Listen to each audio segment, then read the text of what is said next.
Hello, guys.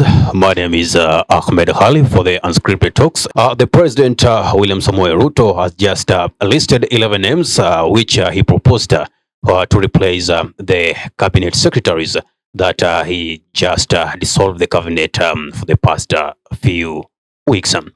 Now, we want to go into legal issues and check whether it is in line with the Constitution. But then, before that, we have six cabinet secretaries who are formers, but currently have been brought on board back again.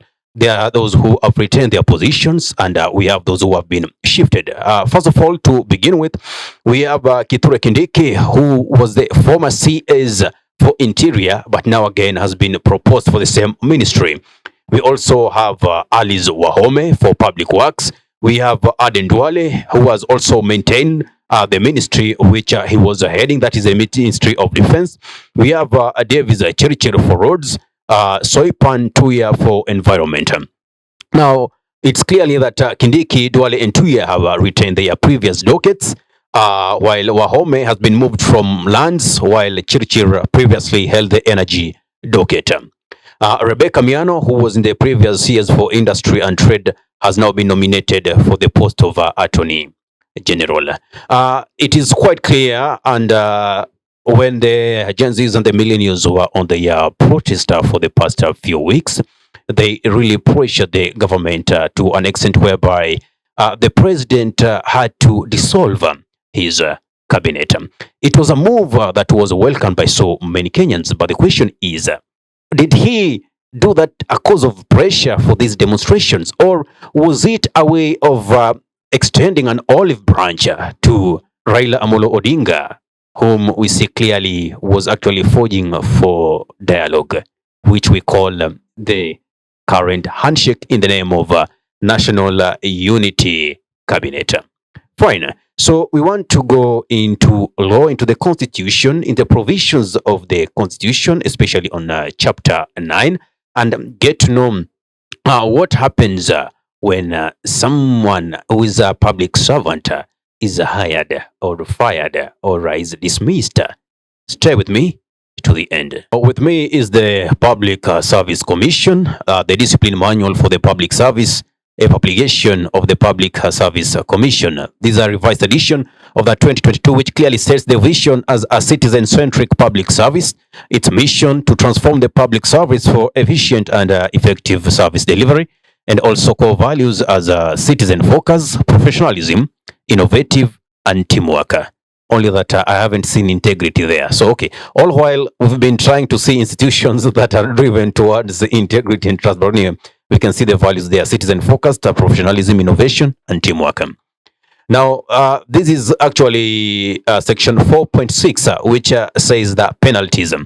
All penalties inflicted on a public officer shall be within the law and the Public Service Commission Act 2017. The following are the penalties which may be inflicted on an officer facing disciplinary action. A. Recovery of cost or part of the cost of any loss or breakage caused by default or negligence, provided that no such cost has been recovered by such under the appropriate financial instructions or regulations. B.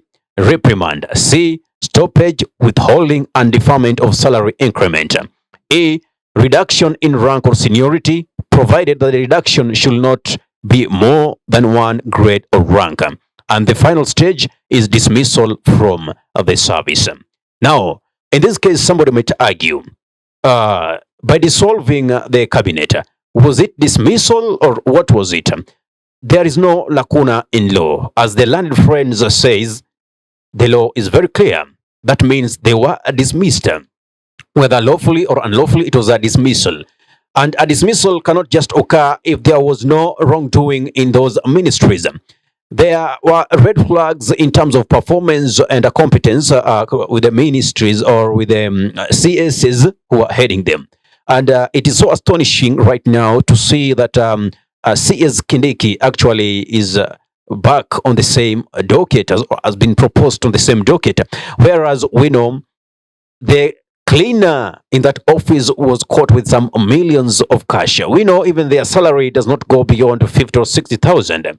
Apart from that, there was money that was lost in that specific office, a total of 707 million to be very specific.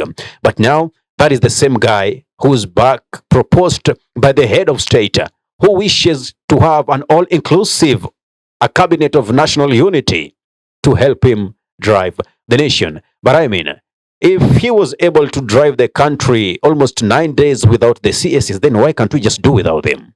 Anyway, food for thought. Next, we want to focus on Chapter 9 of the Constitution and actually Section 152, which is the cabinet. How does the president select the cabinet? You know, so one, the cabinet consists of the president, B, deputy president, C, the attorney general, and D, not fewer than 14 and not more than 22 cabinet secretaries. 2, the president shall nominate and with the approval of the National Assembly appoint cabinet secretaries. 3, a cabinet secretary shall not be a member of parliament. 4, each person appointed as a cabinet secretary, A, assumes office by swearing or affirming faithfulness to the people and the Republic of Kenya and obedience to this constitution before the president and in accordance with the third schedule, and B, may resign by delivering a written statement of resignation to the president. 5, the president, A, may reassign a cabinet secretary, B, may dismiss a cabinet secretary, and C, shall dismiss a cabinet secretary if required to do so by a resolution adopted under clause 6 to 10.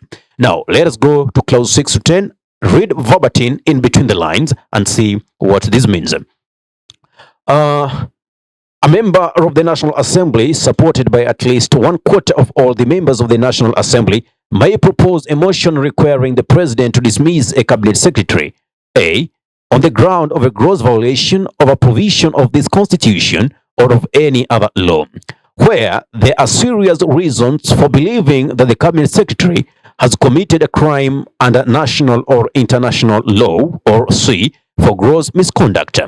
7, if a motion under clause 6 is supported by at least 1/3 of the members of the National Assembly, A, the Assembly shall appoint a select committee comprising 11 of its members to investigate the matter, and B, the select committee shall within 10 days report to the Assembly whether it finds the allegations against the cabinet secretary to be substantiated. 8, the cabinet secretary has the right to appear and be represented before the select committee during its investigations. 9, if the select committee reports that it finds the allegations, A, unsubstantiated, no further proceedings shall be taken. What if the case is that those allegations are substantiated? Let us go ahead and see what the Constitution of Kenya says. Roman 1, afford the cabinet secretary an opportunity to be heard, and Roman 2, vote whether to approve the resolution requiring the cabinet secretary to be dismissed. 10. If a resolution under clause 9b, 2, requiring the president to dismiss a cabinet secretary is supported by a majority of the members of the National Assembly, A, the speaker shall promptly deliver the resolution to the president, and B, the president shall dismiss the cabinet secretary. How and why can a cabinet secretary be dismissed? It is assumed that the president is free to sack or remove a CS. According to Chapter 9, Part 3, Subsection 5, A to D of the Constitution of Kenya 2010, the president may dismiss a CS on the grounds of a gross violation of a provision of this constitution or any other law, or where there are serious reasons for believing that the cabinet secretary has primarily engaged in gross misconduct, committed a crime under national or international law. Now, you may ask yourself, if these are the circumstances under which a CS can be dismissed, then why did the president dissolve the cabinet? You just saw that according to Chapter 9, Part 3, Subsection 5, A to D of the Constitution of Kenya 2010, the president may dismiss a CS, on the grounds of a gross violation of provision of the Constitution or any other law, or where there are serious reasons, So actually, we'll now base here where there are serious reasons for believing that the cabinet secretary has primarily engaged in gross misconduct, committed a crime under national or international law. Meaning, the president cannot just wake up one day and decide to dissolve the cabinet. Meaning, there was gross misconduct in terms of their performance. They were so incompetent, and that is why the president deemed it fit to dissolve that cabinet. Now, the question is this. Now, why do we see the same faces, as 6 of them that were dismissed in the previous cabinet, coming on board, with 3 having retained the dockets that they were heading, right? So that is the big question that we're going to ask ourselves, because we know automatically this is unconstitutional. So, however, the fight is still on. The fight is still on. We don't need to recycle leaders. Does it mean that we don't have anyone who is capable of handling the ministry, of who is capable of delivering for the ministry, apart from the specific names that we just had? Why should we recycle leaders who clearly we see have no good intent for the nation? How many people have been unalived during the demonstrations, and still the same faces are the ones that we are seeing back into the ministry?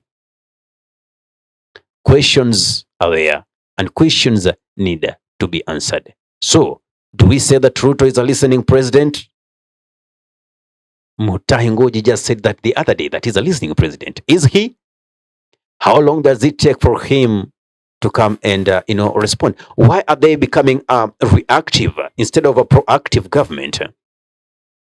Those are the questions that so many Kenyans are asking. Ahmed Khalif for the Unscripted Talks here in Dub Radio. Now, if you love content of this nature and you're watching from our YouTube channel, kindly subscribe, press the notification button, so anytime that we are live, you'll be the very first person to be notified, or any other time that we upload our content. If you're watching from Facebook, kindly follow us, view, like, comment, and share, and possibly tell us what's your thought on this.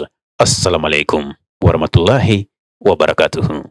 Kwa timba kali za Afrika, Dub Radio ndio mpango mzima.